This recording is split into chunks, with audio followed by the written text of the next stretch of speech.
Evangelho de Lucas, capítulo 23, do 39 até o 43. Hoje nós vamos estar analisando juntos, irmãos, sobre encontros que transformam. O subtítulo vamos colocar assim: Encontros para a Salvação. Ficar bem atentos, concentrados na leitura da palavra, e depois teremos uma palavra de oração, rogando ao Espírito do Senhor que nos oriente na reflexão da palavra. Diz assim, o texto, esse aqui é muito conhecido, do ladrão na cruz. Um dos malfeitores crucificados blasfemava contra ele, dizendo: Não és tu o Cristo? Salva-te a ti mesmo e a nós também. Respondendo-lhe, porém, o outro repreendeu, dizendo: Nem ao menos temes a Deus, estando sob igual sentença? Nós, na verdade, com justiça, porque recebemos o castigo que os nossos atos merecem, mas este nenhum mal fez. E acrescentou: Jesus, lembra-te de mim quando vieres no teu reino. Jesus lhe respondeu: Em verdade te digo que hoje estarás comigo no paraíso. Pai, te damos graças pela tua palavra que foi lida. Pedimos, ó Pai, que teu bendito Espírito, essa pessoa, Pai, que a inspirou toda essa verdade, traga luz sobre essa mesma palavra, iluminando as nossas mentes, para compreendermos a Tua Palavra, sermos edificados por essa mesma Palavra. Fale com cada um de nós, Pai, especificamente aos nossos corações, de uma forma que essa semente seja plantada, arraigada em nosso coração, que jamais venha a ser tirada. Pai Santo, entregamos nas Tuas mãos as nossas vidas e também este tempo. Fala conosco, Pai, queremos e desejamos ouvir a Tua voz. Em nome de Cristo nós oramos. Amém. Queridos, encontros que transformam. Eu sei que nós, nessa vida, nós temos muitos encontros e muitos dos nossos encontros não nos transformam em absolutamente nada. Talvez deixa muito pior ainda. Mas os encontros com Jesus, vamos ver aqui especificamente esse texto, analisá-lo, são encontros que transformam, são encontros para a salvação. Então, como que pode uma pessoa encontrar com o Senhor Jesus Cristo? Irmãos, vocês se recordam do apóstolo Paulo? Ele foi um judeu, fariseu, instruído aos pés de Gamaliel, que fazia de tudo para cumprir e obedecer a lei de Deus. Mas quando o apóstolo Paulo teve aquele encontro com Jesus, em Atos capítulo 9, aquele encontro com o Senhor Jesus foi um encontro transformador, foi um encontro que Paulo de fato experimentou a verdadeira salvação, estava nessa pessoa. Agora, esses encontros não são providenciados por nós. Esses encontros não é um acidente, nem um incidente também. É o Senhor que vem sempre nos encontrar, para dizer algo para nós, para se manifestar a nós. Então o apóstolo Paulo, naquele primeiro encontro com o Senhor, ele que conhecia todo o Antigo Testamento, a lei, os profetas, os salmos, o livro de Jó, no entanto, ele não conhecia aquele que era o seu Salvador, que ele tanto perseguia, que ele tinha tanto ódio, era pelo Senhor Jesus. O povo de Israel, antigamente, também a maioria deles tinha fastio deste pão vil. Números 21, versículo 5. Quando então o Senhor quis mudar o apetite daquele povo, deu para eles pão do céu, pão dos anjos, aquele maná. Então todos os dias eles tinham que recolher do maná e se alimentar daquele maná. E chegou um determinado ponto que eles disseram assim: a nossa alma tem fastio deste pão vil, deste pão que é para nós indigno. nós não somos dignos de comer esse pão, porque esse pão, nós queremos o alho, cebola, os alhos silvestres lá do Egito. Então aquele pão que eles tinham como vil, era uma figura linda de Cristo. Irmãos, hoje não é diferente. As pessoas não querem o Senhor Jesus Cristo. Estão numa busca desenfreada por Deus, mas nunca irão conseguir encontrá-lo. Porque o Pai só é visto, só é conhecido na face do Filho, na face de Cristo. Ninguém pode conhecer o Pai senão pelo Filho, ou aquele a quem o Filho quiser revelar. Porque Ele também é o caminho, a verdade e a vida, e Ele foi muito claro, que ninguém viria ao Pai senão por Ele. Então Jesus Cristo é o nosso caminho, é o único caminho que conduz ao Pai, o caminho verdadeiro, porque Ele diz que Ele é a verdade e a vida, e ninguém vem ao Pai senão por mim. Irmãos, nesse texto que nós lemos aqui, nós vamos extrair algumas lições importantes para as nossas vidas. Nós vamos perceber que a beleza do encontro com Cristo mudou também os nossos dias. Quando um dia Ele nos encontrou, a nossa vida foi mudada, foi transformada. Os verdadeiros filhos de Deus em Cristo Jesus, quando o Senhor Jesus as encontra, e Jesus veio buscar, não todo mundo, irmãos. A morte na cruz foi por todos, mas Ele veio buscar as ovelhas perdidas da casa do seu Pai. Porque Deus sabe, na sua onisciência, quem são suas ovelhas. Estou aqui pregando predestinação. Estou falando que o Pai, Ele conhece os seus, isto desde o princípio. Então Jesus Cristo veio para buscar as ovelhas perdidas da casa do seu Pai.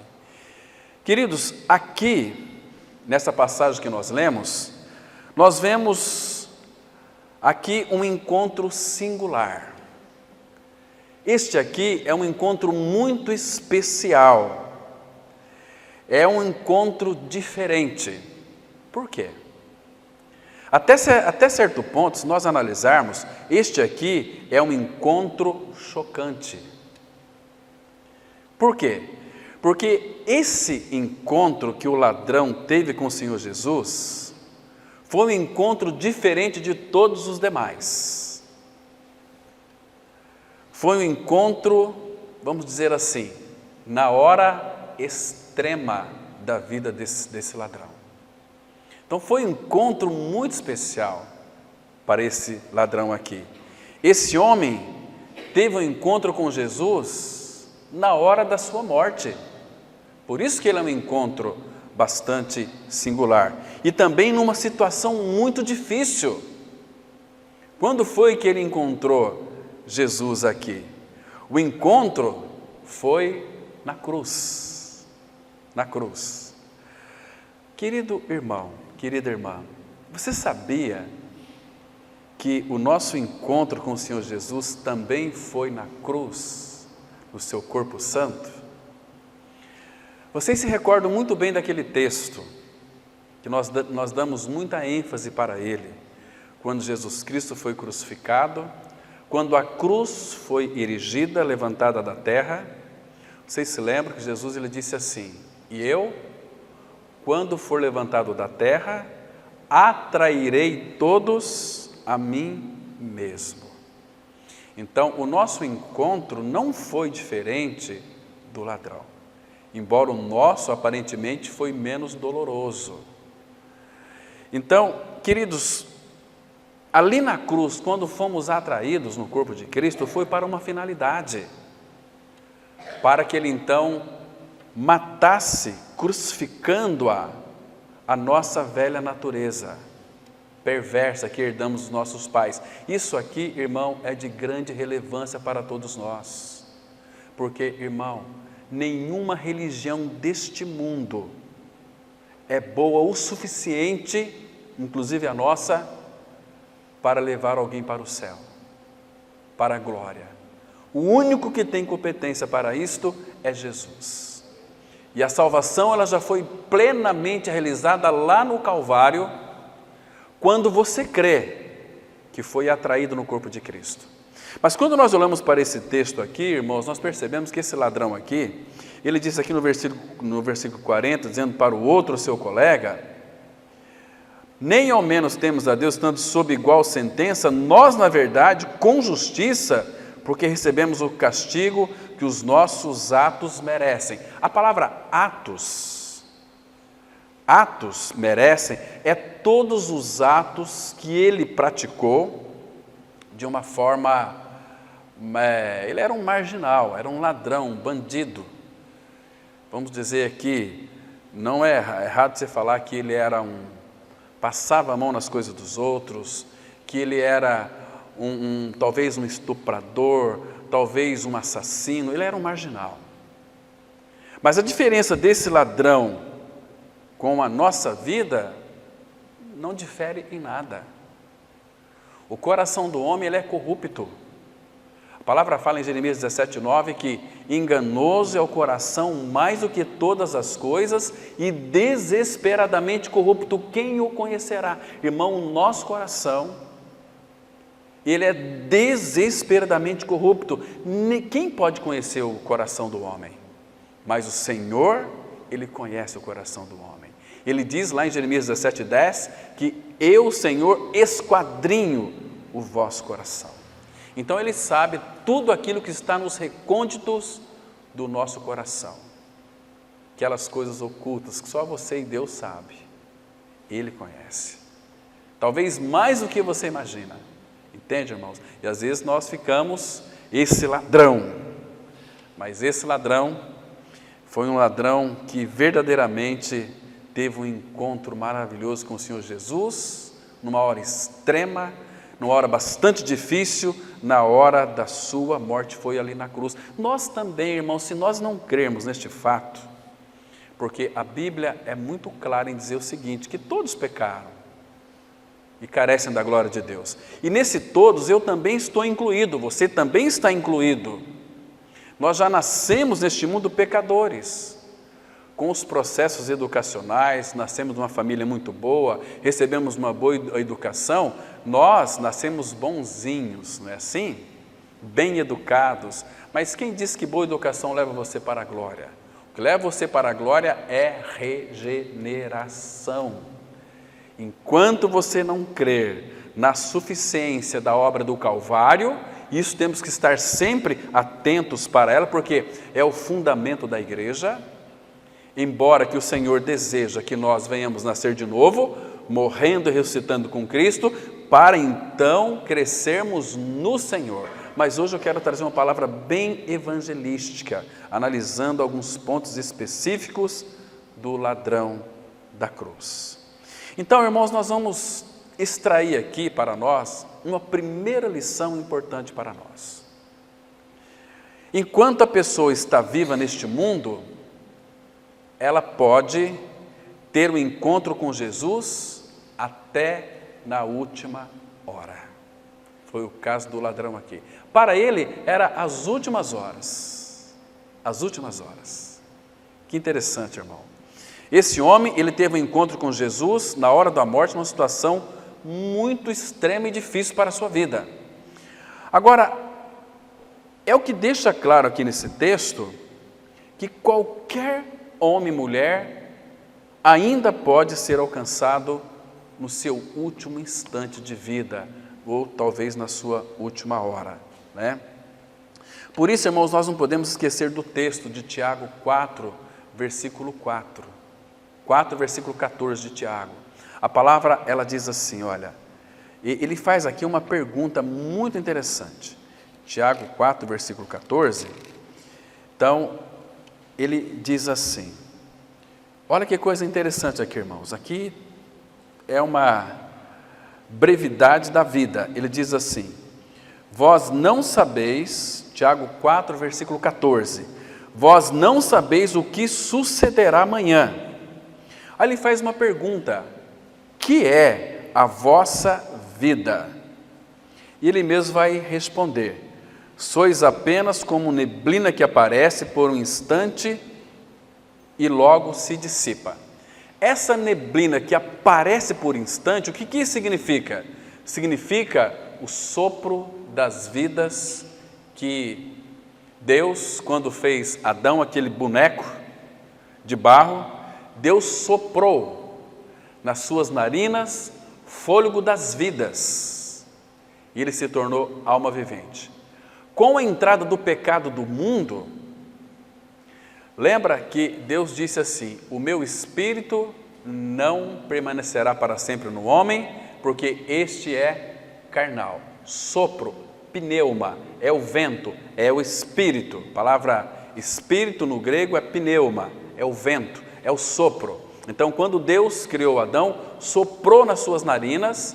Agora, irmãos, ele diz aqui, no Novo Testamento, nesta era cristã na qual nós estamos inseridos, que é a vossa vida? Sois apenas como neblina que aparece por um instante e logo se dissipa. Aquele sopro que Deus soprou em nós quando nós nascemos, ele vai se dissipar. E você sabe que quando essa neblina se dissipa, é a hora da nossa morte. Hoje você não consegue viver mais do que 100 anos. Eu creio que todos aqui não vai passar de 100 anos. Então hoje você, a maioria aqui deve ter 50 anos, 49, 35, e percebe, irmãos, que o tempo está voando, as horas estão passando muito rápidas. Então, a morte na nossa vida, diz a palavra, que ela é iminente também. Qualquer instante você pode descer para a sepultura. Eu tenho batido muito nessa tecla. Se o Pai lhe chamasse hoje, se você falecesse hoje, você tem certeza de que é uma pessoa nascida de novo? Você tem convicção de que você já creu e tem essa experiência de morte e ressurreição com Cristo, como afirma as Escrituras Sagradas? Porque se você não tiver, meu querido, minha querida, coloca a tua barba de molho. É tempo de você buscar o Senhor. É tempo de você rogar ao Senhor que Ele lhe revele esta verdade maravilhosa, porque questão de poucas horas você estará morrendo. Muitos amigos nossos, irmãos, já não estão no nosso meio hoje, que já foram. A pandemia levou muitos, e você está aqui, foi preservado pelo Senhor, tua vida foi preservada, mas com um propósito. Se você está aqui hoje, porque o Senhor está batendo na porta do seu coração, querendo adentrar, então não resigne, não fique aí resistindo ao Espírito do Senhor. Ele está batendo, Ele não pode forçar, Ele quer mostrar tudo aquilo que Ele é e fez por você, porque Ele lhe ama de uma forma imensurável, um amor que não dá para se medir. Então, que é a vossa vida? Sois como uma neblina.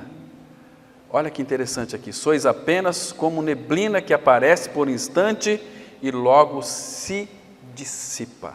Então a nossa vida, irmão, ela é muito breve, muito breve.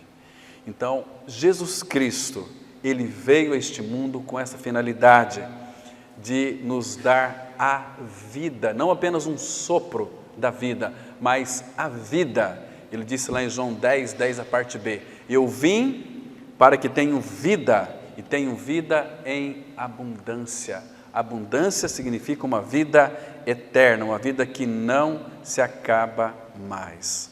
Irmão, nós somos instruídos pela palavra a considerarmos a regeneração. Nós não fomos chamados a considerar na nossa vida a regeneração em algum dia futuro. Como muitos, eu tenho muitos colegas que dizem assim, não, quando estiver mais velho, então eu vou procurar o Senhor. Agora eu quero curtir minha vida. Irmãos, misericórdia. Eu já tive muitos colegas meus, amigos, que muitos disseram isso e hoje eles já não estão no nosso meio. são mais novos do que a mim, mas que já faleceram. Eu vou curtir minha vida, aí depois vou buscar o Senhor. E o que é triste, não tiveram tempo de buscar ao Senhor. E desceram para a sepultura sem a vida de Cristo. Isso é uma tragédia, é uma lástima terrível. Então, irmãos, nós não fomos chamados para analisar a regeneração, nós fomos chamados a crer no Senhor. Então, aqui, bem pertinho, em Hebreus, uma carta antes, capítulo 4, versículo 7, o Senhor, Ele nos chama a nossa atenção dizendo algo muito importante para nós, né? E Ele diz assim, vamos ler aqui esse texto com bastante atenção, que ele é muito precioso, e também um texto que nos exorta. A palavra, ela diz assim, Hebreus 4, versículo 7, de novo, determina certo dia, hoje, falando por Davi, muito tempo depois, segundo antes fora declarado, hoje, se ouvirdes a sua voz, não endureçais o vosso coração. Irmão, qual é a causa das pessoas não serem salvas? Coração duro. Escuta a palavra, conhece a palavra e sai dizendo assim, eu conheço a verdade, eu conheço a palavra. Mas, meus queridos irmãos, tem muitas pessoas que conhecem a Jesus, mas Jesus não as conhece. Lembra naquele dia, Jesus ele já deu alguns prenúncios de como seria aquele dia. Um texto que nós conhecemos muito bem, vou citar para vocês, não precisa abrir, lá em Mateus capítulo 7, a partir do versículo 22 e 23.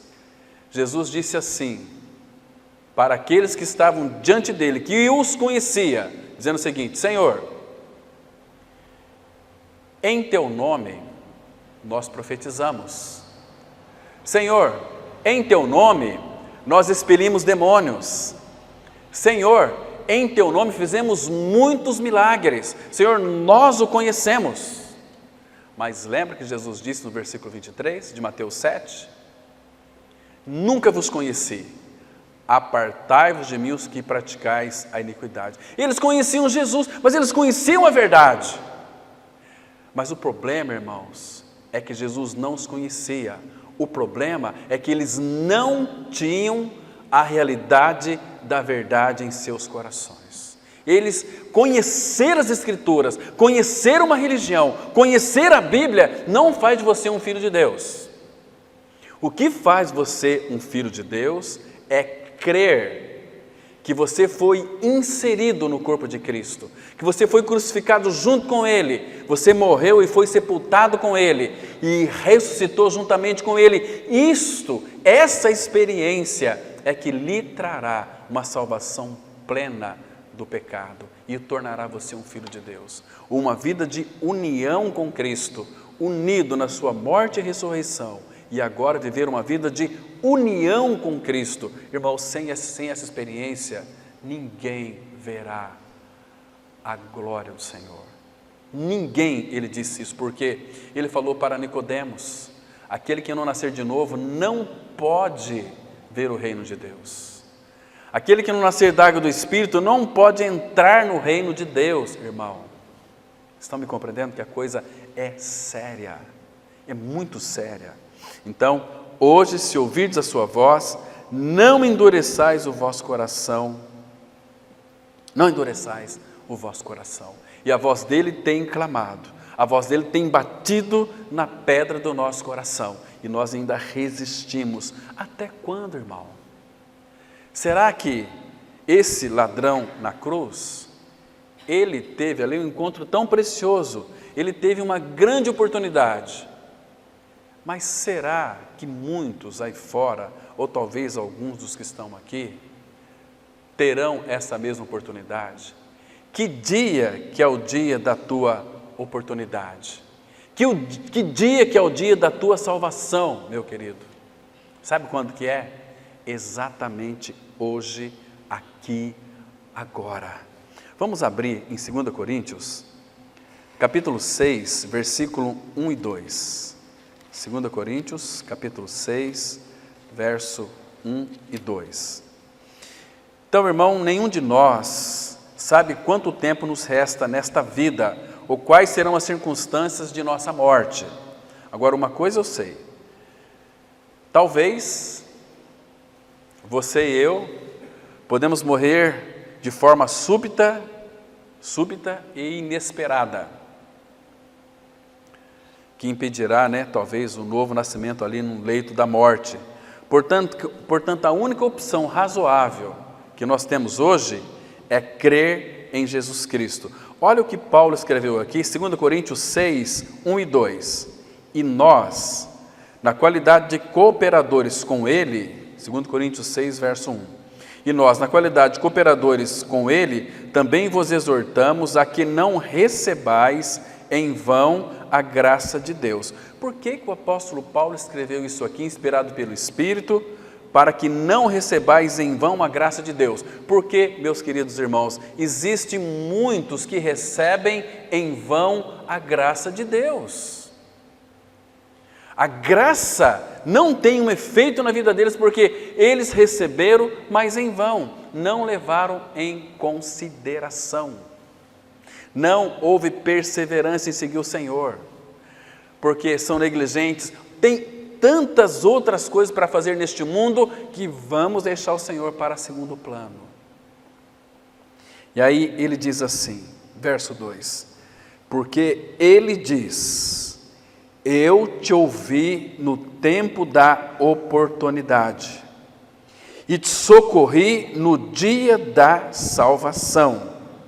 Eis agora o tempo sobremodo oportuno, eis agora o dia da salvação. O dia da salvação, enquanto nós estamos respirando, é agora, é hoje. Hoje, se ouvirdes a sua voz, não endureçais o vosso coração.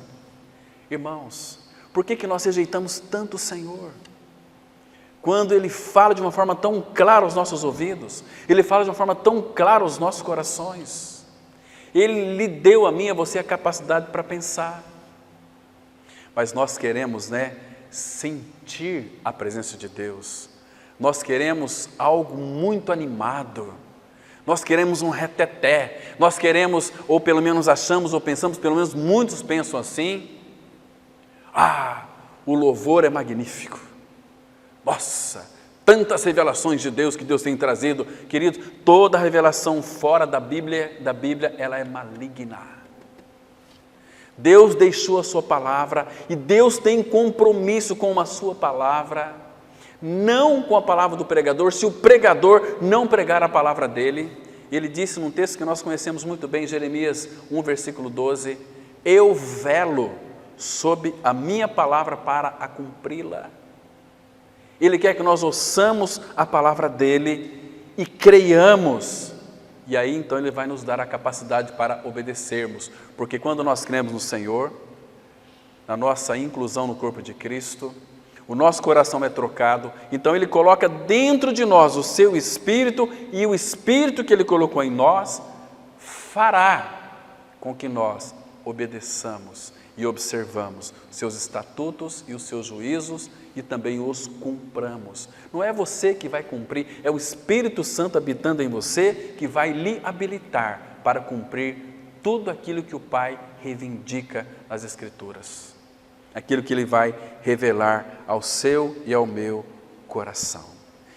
Irmãos, vamos aqui voltar para Lucas no capítulo 23. Vamos ver aqui algo mais desse precioso encontro que teve esse ladrão da cruz aqui.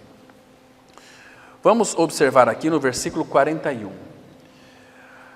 Então, esse homem, nesse encontro que ele teve com Jesus, ele reconheceu o seu pecado. Ele disse assim no verso 41, ele está dizendo que para o seu outro colega, nós, na verdade, com justiça, porque recebemos o castigo, nós, na verdade, com justiça, porque recebemos o castigo que os nossos atos merecem. Mas este, olhando para Jesus, disse assim, nenhum mal fez. Agora, eu quero que você observe um detalhe aqui importante. Ele estava dizendo para o seu colega: meu amigo, nós estamos aqui porque os nossos atos não foram bons. Nós estamos aqui porque nós matamos, nós roubamos, nós estupramos e levamos à tristeza a vida de muitas famílias. Mas este aí, nenhum mal fez. Querido, um detalhe que é importante aqui: ninguém vai ao Senhor clamando a sua misericórdia se não for convencido pelo Espírito Santo de que é um pecador por natureza. Jesus disse lá em João 16, versículo 8, falando do Espírito Santo, ele disse assim: quando ele vier, referindo-se ao Espírito Santo, ele convencerá o mundo do pecado, da justiça e do juízo. Do pecado, porque não crê em mim. Então, irmão, quando é que o Espírito irá convencer alguém do seu pecado? Quando há pregação contra o pecado. A palavra fala no Salmo 51, versículo 5, Davi diz assim: eu nasci na iniquidade, e em pecado concebeu a minha mãe. Eu já nasci na iniquidade, eu já nasci um pecador. Aos olhos de Deus, eu sou um pecador, nasci um pecador. Então, o Espírito vai convencer. Todos já sabem que são pecadores. Pergunta para qualquer ímpio: você é um pecador? Eu sou um pecador, como todo mundo é. Mas, irmãos, isto é um conhecimento que eles têm, que passaram para eles, que ele é um pecador. E todos os pecadores sabem que são pecadores. Embora eu já ouvi muitas pessoas justas dizendo o seguinte: eu não roubo, eu não mato, eu cuido da minha família, então eu não sou um pecador, sou uma pessoa muito boa, eu ajudo todo mundo. Esse é o pior dos pecadores. Porque a palavra fala em Eclesiastes capítulo 7, versículo 20, que não há homem justo sobre a terra que faça o bem e nunca peque. E a Bíblia diz, Romanos 3, 23, que todos pecaram e carecem da glória de Deus. Então, irmãos, este homem aqui, ladrão da cruz, traz para nós uma grande lição. Quando temos um encontro com o Senhor Jesus, Ele nos convence que somos pecadores. O dia que o Espírito Santo me convenceu que eu era um pecador, foi duro para admitir, mas eu vi dentro de mim um vazio tão grande que eu tinha apenas religiosidade. 10 anos na religião, 10 anos ensinando a Bíblia para os outros, sem nenhuma realidade espiritual. Mas um dia o Espírito Santo usou um irmão que pregou contra o pecado, pregou Cristo e a cruz como a solução do meu pecado. O Espírito me convenceu de que eu era um pecador. Então, uma pessoa que está sob a convicção de pecado, ela é uma pessoa que fica desesperada, precisa de um alívio, mas aí o próprio Espírito traz uma revelação bendita de que a nossa conta já foi paga no corpo de Cristo na cruz, que Ele realizou tudo por mim e por você, porque Ele ama a mim e a você. E Deus prova o seu próprio amor para conosco pelo fato de ter Cristo morrido por nós, sendo nós ainda pecadores. Ele morreu por você, irmão, e fez você morrer com Ele na cruz do Calvário. Agora, vai buscar, vai procurar por aí, vê se você encontra essa verdade, que Cristo lhe atraiu no seu corpo na cruz, lhe crucificou, lhe levou à morte, por isso você morreu. Se você morreu para o pecado, para a sua velha vida, não é mais você quem vive, mas Cristo vive em você, dentro de você. Ele é o nosso tudo. Querido irmão, não há homem justo sobre a face da terra. Olha o que diz aqui o Salmo 14, vamos lá, vamos ler os versículos 2 e 3, Salmo 14, os versículos 2 e 3 apenas, que vai mostrar de uma forma clara a condição do homem sem a vida de Cristo. que diz assim, Salmos 14, o versículo 2 e 3. Então aqui, olha a visão do Senhor, irmão. Do céu, olha o Senhor para os filhos dos homens, para ver se há quem entenda, se há quem busque a Deus. Aí o 3 é uma tragédia, né? Todos se extraviaram e juntamente se corromperam. Não há quem faça o bem, não há nem um sequer. Mas eu faço bem. Puxa vida, está dizendo que eu faço então não é bem? Eu trago o pão para dentro da minha casa, eu ajudo obras de caridade, eu não bebo, não fumo, não mato. Queridos, não é isso, o problema é a questão da natureza. Eu e você, nós nascemos com uma natureza perversa e pecaminosa. Todos se extraviaram e juntamente se corromperam, não há quem entenda, não há quem faça o bem, não há nenhum sequer. Mas e os bens que nós fazemos então? Se nós fazemos qualquer tipo de bem fora de Cristo, a Bíblia diz que é obra maligna, que não foram feitas em Deus. E tudo aquilo que está fora de Cristo é obra maligna. Estão me compreendendo, irmão? Então, mas graças ao Senhor que Cristo veio, não para buscar gente boa, não para buscar gente perfeita, mas para buscar aquelas pessoas que Ele convenceu do pecado e que se reconheceram pecadoras e clamaram a misericórdia do Pai. Não como aquele fariseu lá em Lucas, capítulo 18, que orava de si para si, ó Deus, graças a Deus, porque eu não sou como os demais, eu não furto, eu não sou roubador de impostos, eu dou dízimo, etc. Não, isso é religioso. Religioso algum vai entrar no céu.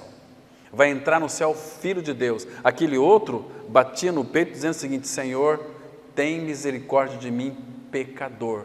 E a Bíblia diz que este desceu justificado para a sua casa e não o outro. O outro tinha o Deus que era Ele mesmo. Ó Deus, graças te dou porque eu não sou como os demais.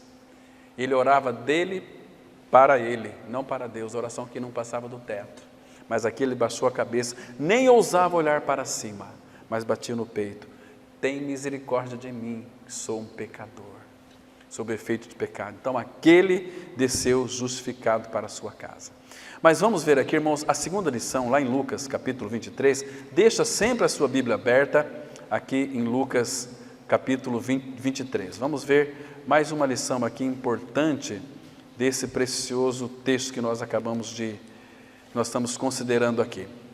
A segunda lição que esse texto nos ensina está em Lucas 23, 42, que diz assim, e acrescentou, Jesus, lembra-te de mim quando vieres no teu reino. Irmãos, ele, depois que mostrou para o seu amigo que eles estavam ali porque eles mereciam sofrer esse castigo, depois de tudo isso, ele virou-se para Jesus. Olha que lindo, irmão. Nesse encontro aqui, o ladrão reconheceu Jesus como Salvador e Senhor. E ele orou. Olha, talvez essa aqui seja uma das orações mais lindas da palavra de Deus. Jesus, lembra-te de mim. Irmão, eu não sei, eu também não quero desestimular ninguém a orar bastante tempo, porque existe aquela oração de petição, você fica pedindo lá meia hora, e na hora de orar você sai dali diante do Senhor, né? Mas, queridos, essa oração aqui, se a gente for marcar, quantos segundos levou para que esse ladrão na cruz fizesse esta oração? Ele disse assim, olha, vamos cronometrar aqui. Jesus, lembra-te de mim quando vieres no teu reino. Foi aqui 6 segundos. Mas qual que é a diferença aqui, irmãos? O ladrão, ele proferiu o nome mais sublime, o nome mais doce, o nome mais poderoso que existe neste universo, Jesus. Você sabe o que significa o nome Jesus? Vamos ver algumas referências bíblicas. Abra comigo a sua Bíblia em Mateus capítulo 1, o versículo 21. Então, Mateus 1, 21, aqui ele profere uma revelação linda de quem é o nosso amado Senhor. Então, Mateus 1, 21 diz assim: ela, Maria, dará à luz um filho, Jesus, e lhe porás o nome de Jesus, porque ele salvará o seu povo dos pecados deles. Jesus significa aquele que salva o seu povo dos pecados deles. Irmãos, o nome de Jesus, ele é tão precioso, ele é tão sublime, tão poderoso.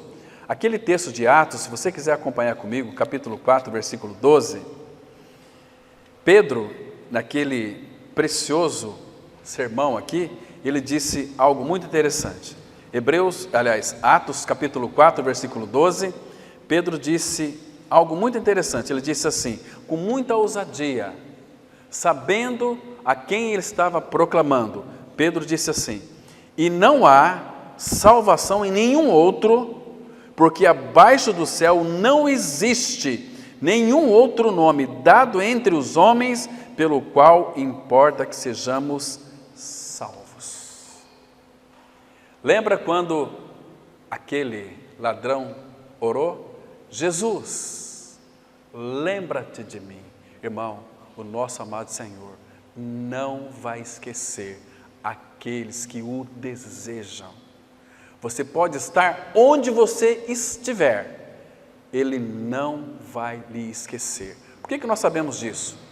Porque lá em João capítulo 6, ele disse assim: todos os que o Pai me dá, virá a mim, e o que vem a mim, de maneira nenhuma o lançarei fora. Então, você nunca será esquecido. E um outro detalhe, lá em João capítulo 14, versículo 13 e 14, Jesus ele disse assim: se me pedirdes alguma coisa em meu nome, eu o farei. Lembra? Então, esse ladrão disse: Jesus, lembra-te de mim quando vieres no teu reino. Queridos, você não vai entrar na glória agarrado com seu marido, com sua esposa. Você que é filho, você não vai entrar agarrado com a sua mãe, com seu pai, com a sua ovelha guia, com um pastor, com um ancião, com seja lá o diabo que for. Você só vai entrar na glória através da pessoa de Cristo. Enquanto nós de fato não crermos e descansarmos, porque aquele que crê descansa, que Ele de fato é aquele que fez tudo por mim, me levou a morrer e ressuscitar juntamente com Ele, irmãos, isso significa que nós não somos salvos. E aqueles que são salvos em Cristo Jesus vão viver uma vida para Ele. Ele disse assim, 2 Coríntios 5, 14 e 15, Paulo escrevendo aos Coríntios: o amor de Cristo nos constrange, julgando nós isto, um morreu por todos, Jesus, logo todos morreram. E o 15 é muito interessante, diz assim: e Ele, Jesus, morreu por todos, para que os que vivem não vivam mais para si mesmos, mas para aqueles que por eles morreu e ressuscitou. Irmão, para quem nós estamos vivendo? É para os nossos negócios? É para as nossas atividades? É para os nossos projetos neste mundo?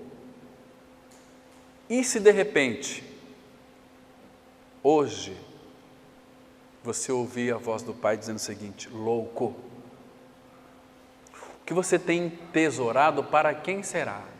Essa noite eu vou te pedir a tua alma. E o que tu tens entesourado, para quem será? Irmãos, isso é muito sério. Nós temos que considerar isso aos pés do Senhor. E o que é interessante aqui, irmãos, que esse ladrão aqui, que nos chama muito a nossa atenção, é que ele nunca frequentou uma escola de teologia. Ele nunca frequentou uma escola dominical. Talvez ele conhecia Jesus de ouvir falar, mas ele pôde contemplar toda a beleza de Cristo, porque o ladrão, uma vez que foi convencido do seu pecado, ele pôde clamar ao Senhor, e ele clamou de todo o seu coração, porque senão Jesus não teria dito para ele que, em verdade te digo hoje, esse hoje era o hoje do Senhor, o amanhã seria no paraíso o dia do ladrão. Então, irmãos, o que fez a diferença nesse encontro aqui é que o Senhor o encontrou. E com nós também não é diferença. Nós vamos buscar a Deus. Lá em Êxodo capítulo 3, verso 18, quando Deus disse para Moisés, primeiro que Moisés perguntou para o Senhor, aquele povo, teu povo que eu vou libertar em teu nome, se eles me disserem quem me enviou até eles, diz que eu sou, me enviou a vós outros. Mas aí, irmãos, o que ele disse também para Faraó foi uma coisa muito interessante. Ele disse assim, Êxodo 3, verso 18, o Deus dos hebreus nos encontrou. Não fomos nós que fomos atrás dele para encontrar com ele. Eu marquei um encontro com o Senhor. Não é nada disso, irmão. Foi ele que veio até nós e nos encontrou no nosso tremedal de lama, percebe? E ele nos limpou com seu sangue, purificando os nossos pecados. E agora a fonte geradora de pecado, ele a crucificou no seu corpo na cruz. E de uma vez por todas. Por isso que uma vez que estamos em Cristo, somos salvos, libertos e salvos para sempre. Eu sei que há muita gente aí crendo que o Filho de Deus perde a salvação. Isso é uma mentira. Jesus ele foi muito claro lá em João 10, versículo 28. Eu lhes dou a vida eterna, jamais perecerão. Jamais perecerão. Entende, irmãos? Então, uma vez salvos, salvo para sempre. E todo salvo é uma pessoa que persevera em seguir o Senhor. Tem prazer na comunhão do corpo de Cristo, porque se nós não somos igreja, tem pessoas que gostam de ir à igreja. Agora, esses são religiosos, mas tem pessoas que vivem a vida da igreja. Nós não vamos à igreja, nós somos a igreja. Entende, irmão? E é no corpo de Cristo, então, que podemos exercitar esta unidade. Um amar os outros, um ajudando os outros. Esses irmãos que viram lá de Rondônia, se soubesse a alegria que eles estão em vir aqui para conhecer os irmãos de Sidrolândia, então que maravilhoso é para aqueles que poderão receber alguns desses nos seus lares, dar de comer para eles, dar banho para eles. Irmão, a palavra fala, se nós verdadeiramente dá um copo de água fria a um dos seus pequeninos, de modo algum perderá a sua recompensa. Isso o Senhor disse, irmãos. Agora, bendito aqueles que o recebem, não por obrigação, mas com alegria. Você vai desfrutar da comunhão. Aqueles irmãos têm tantas coisas para dizer, tantos dons espirituais para compartilhar. Puxa vida, que maravilha é isso, irmão. Então, para nós é um grande privilégio. Agora, vamos lá para Lucas novamente, ver mais o último ponto aqui para nós encerrarmos. Capítulo 23, o versículo 43, que diz assim, Lucas 23, 43, para nós encerrarmos. A palavra, ela diz assim, olha, Jesus lhe respondeu, em verdade te digo que hoje estarás comigo no paraíso. Parece aqui, irmãos, que a ideia é que hoje, mas esse hoje aqui é o hoje kairós de Deus, não é o nosso hoje. Nós sabemos que Davi não subiu ao céu, nós sabemos que os profetas, todos, estão aguardando ainda a volta de Cristo. Quando Jesus voltar, os que morreram em Cristo ressuscitarão primeiro, depois nós, os vivos, seremos arrebatados a encontrar com o Senhor nos ares, 1 Tessalonicenses 4,17, e assim estaremos para sempre com o Senhor. Tem uma versão, que há uma versão Tebe, que ela coloca esse texto 43 de uma forma tão linda, que diz assim, Jesus lhe respondeu: em verdade te digo hoje, estarás comigo no paraíso. Jesus disse para ele aquele dia, hoje. Esse hoje é o hoje do Senhor. Esse hoje do Senhor pode ser daqui a 1000 anos, é o hoje que ele disse para o ladrão aqui. Esse hoje do Senhor pode ser daqui a 100 anos, o hoje dele, porque ele é eterno, a eternidade não tem começo e fim.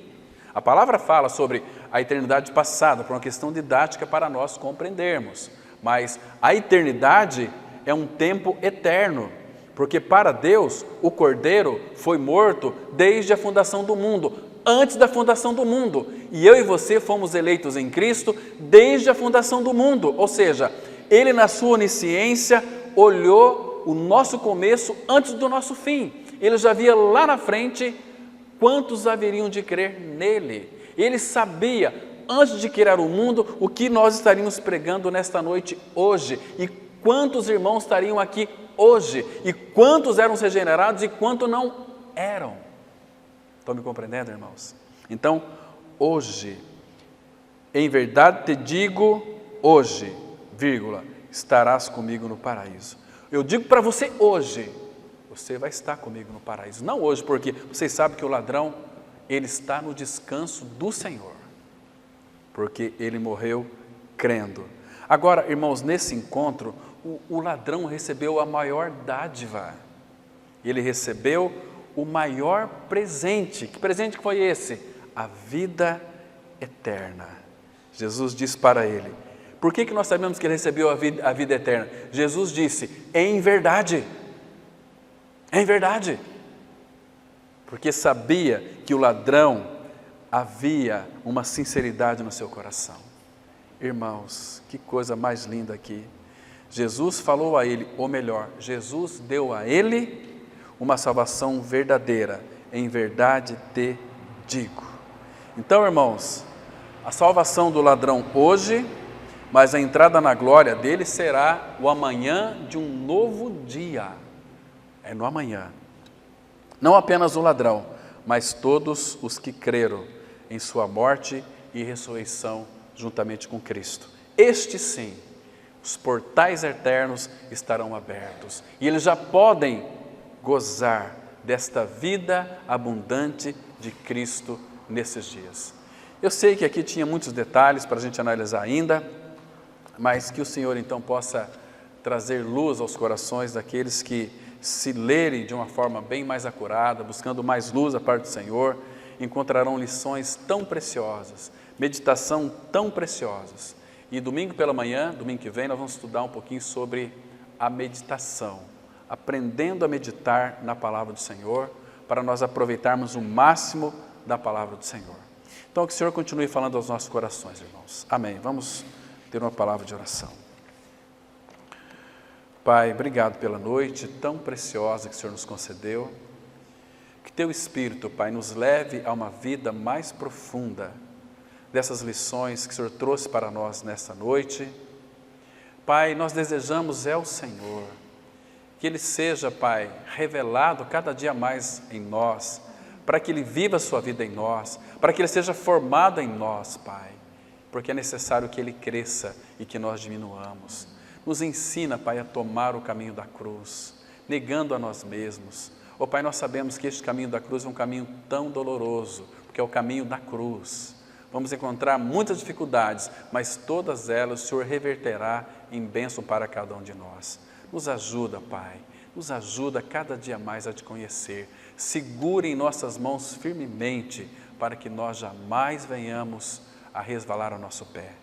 Obrigado, Senhor, por essa semana que se inicia. Vá diante de nós, sendo a nossa retaguarda também. Abençoa os nossos lares, as nossas atividades. Protege-nos e guarda-nos em Teu nome. E é em Cristo que nós oramos. Amém.